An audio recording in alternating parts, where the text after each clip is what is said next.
Bismillahirrahmanirrahim. Li'ilafi Quraisy ilafihim rihlatash shita'i was-shayf falyabudu rabba hadzal bait alladzi at'amahum min ju'in wa amanahum min khauf. Shadaqallahul azim. Bismillahirrahmanirrahim. Assalamualaikum warahmatullahi wabarakatuh.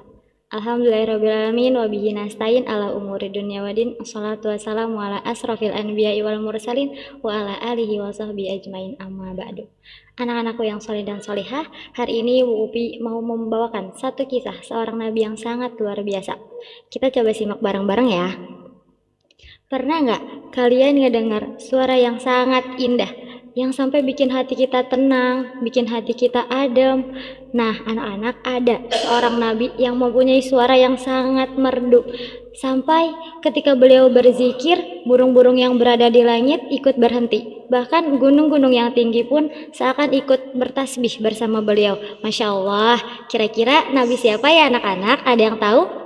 Iya, betul. Nabi Daud alaihissalam. Nabi Daud alaihissalam bukanlah seorang nabi saja, melainkan beliau juga seorang raja di negeri Bani Israel yang berpusat kerajaan di Baitul Maqdis, kota yang sangat Allah muliakan.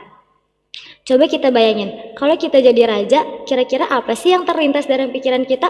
Raja itu pasti kita mikirnya senang-senang, beliau tinggal duduk, kalau mau apa-apa tinggal suruh-suruh dan perintah. Tapi berbeda dengan Nabi Daud. Nabi Daud tidak seperti itu. Beliau tidak pernah membeda-bedakan untuk tugas yang baik atau yang buruk. Dalam kondisi apapun, Nabi Daud selalu berusaha memberikan yang terbaik dalam situasi tersebut. Allah memberikan Nabi Daud suara yang sangat merdu, tapi beliau tidak pernah memamerkan suaranya.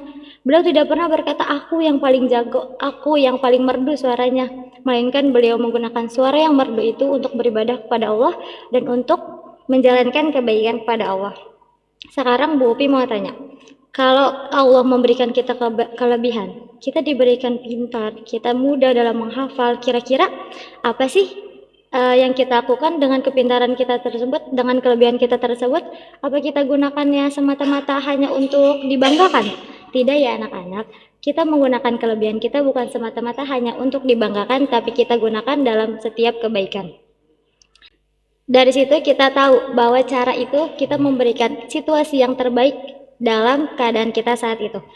Nabi Daud alaihissalam bukan seorang raja biasa. Beliau tetap bekerja menggunakan tangan sendiri. Bahkan beliau membuat baju yang terbuat dari besi menggunakan tangan beliau sendiri. Beliau tidak pernah malas bekerja karena beliau tahu bekerja dengan sungguh-sungguh adalah perbuatan yang sangat mulia di sisi Allah.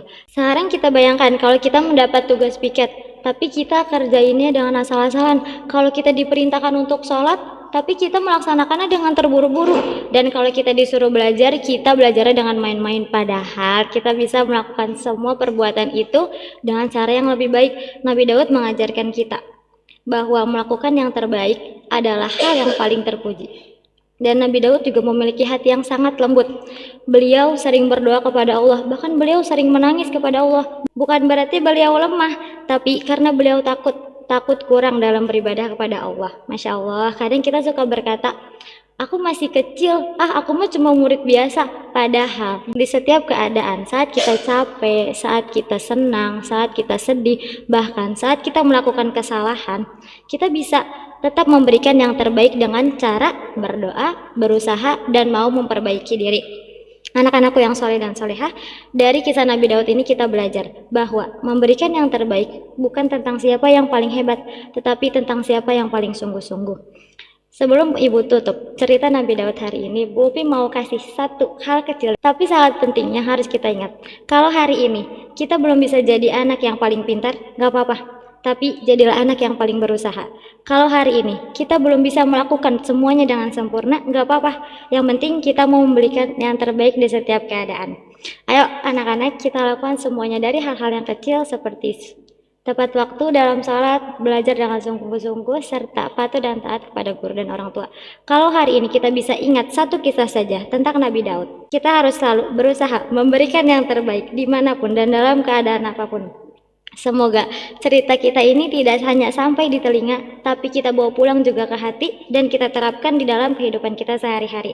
Semoga Allah menolong setiap usaha kecil kita dan menerima setiap niat baik kita. Amin ya rabbal alamin. Wassalamualaikum warahmatullahi wabarakatuh.